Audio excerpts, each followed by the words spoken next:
can see all the black areas are actually calcium. And this is a 43-year-old man. That calcium shouldn't be there. That's abnormal.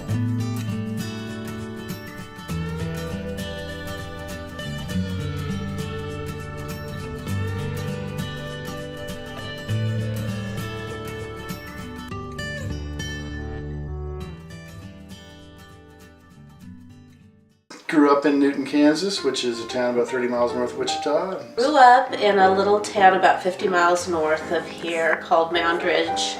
I loved to play golf growing up. Went swimming a lot.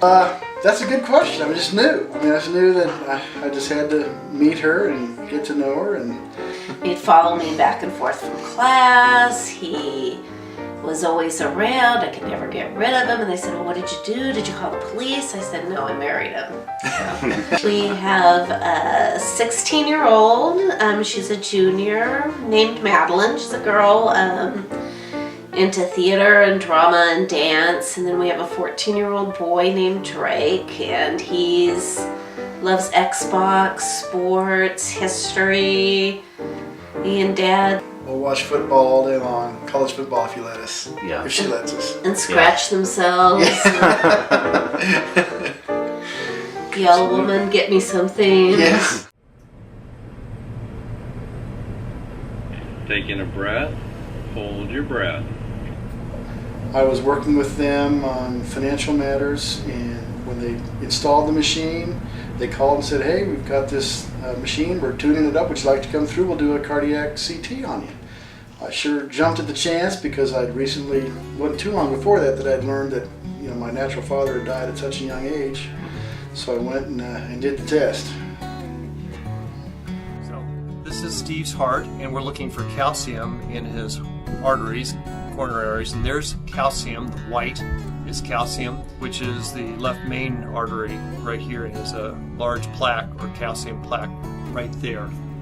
His ascending aorta is here, and then the widowmaker or left main artery is right here, and he's got a plaque right at its origin, so the blood's flowing from here to here, and so it has to get past this narrowing here. And what happens if it doesn't make it through that? And if it doesn't, the heart muscle dies, and he has a massive heart attack due to that.